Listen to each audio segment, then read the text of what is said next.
Hey, what's happening, guys? Dan Darrow here with another Options and Play video update. So this will be a prep pack video for Facebook and Microsoft, all right?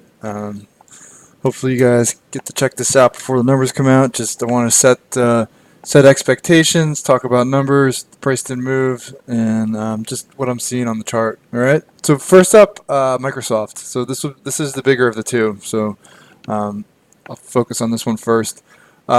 This has been, if not the best stock in the market, definitely one of them. I mean, not just FANG, just about anything. I mean, like the performance of this has been absolutely incredible. It's off very marginally today, but I mean overall, just absolute beast, just ripping into the highs. This is an all-time high for Microsoft. Well, 52-week high for Microsoft ahead of earnings tonight.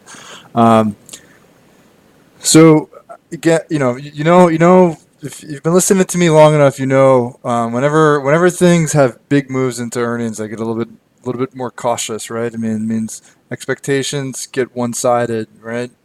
People start to pile on board. So as these things really start to run, it has to make you a little bit more cautious, and that's why I thought closing out the call spread today was like a good idea, right? Um, so let's talk numbers first. They're looking for $1 EPS, right? And then 29.83 billion in sales. Okay. Last quarter numbers were decent. Guidance wasn't anything special. The stock didn't do a whole lot. Okay. So it didn't do a whole lot when it reported, but then it had a really incredible run when it finally broke this little pennant, which we talked about. That's why we were involved in that trade in the first place, when it broke this pennant right here. So those are the numbers, right? Options are saying about 4.5 points. That's the price to move, which it's not terrible in the context of some of the moves you've seen in Microsoft in the past. But at the same time, is there 4.5 left in the tank here from like the move that it's already had? And that's the big question, right? Like you figure the numbers are probably going to be good because the numbers over the last few quarters have been pretty good. The problem is, like, is it going to move enough to reward those options, like laying out the premium, right? Um, that's a little bit tougher, and that's why I thought, being on the sideline, possibly waiting for a pause or consolidation to reevaluate was a smarter the smarter move on Microsoft.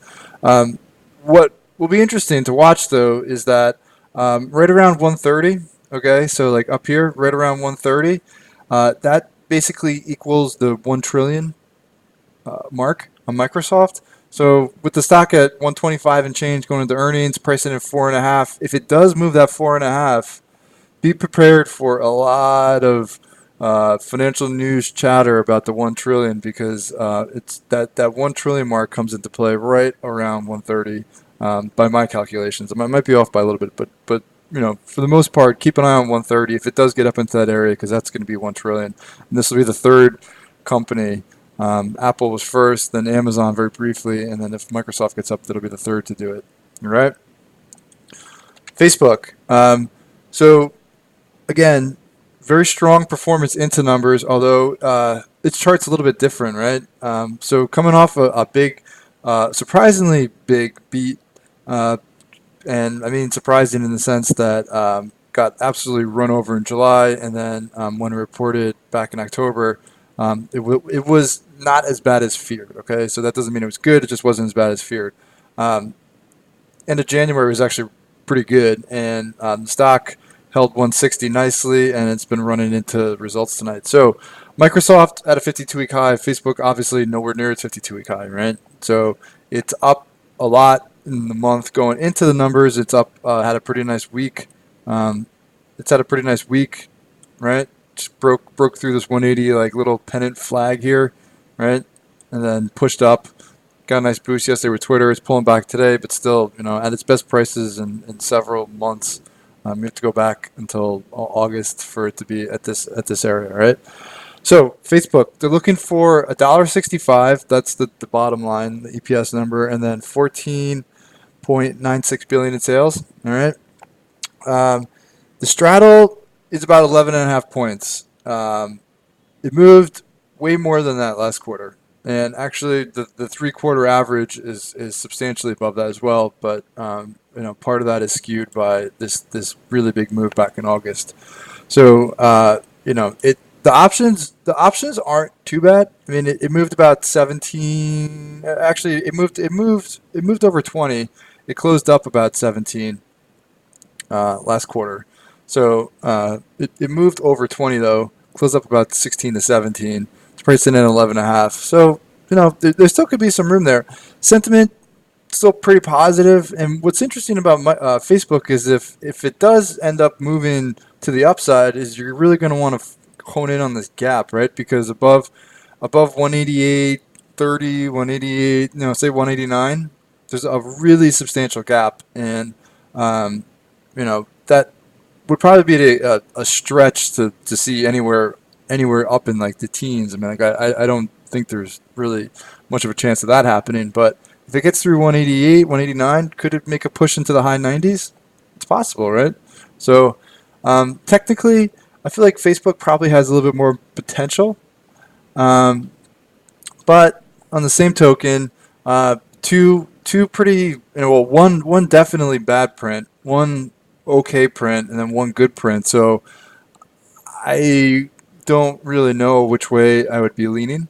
I feel like coming off a good quarter, maybe it has some momentum behind it, but still, it's not like it's not the beat and raise machine it was for long periods after it IPO'd.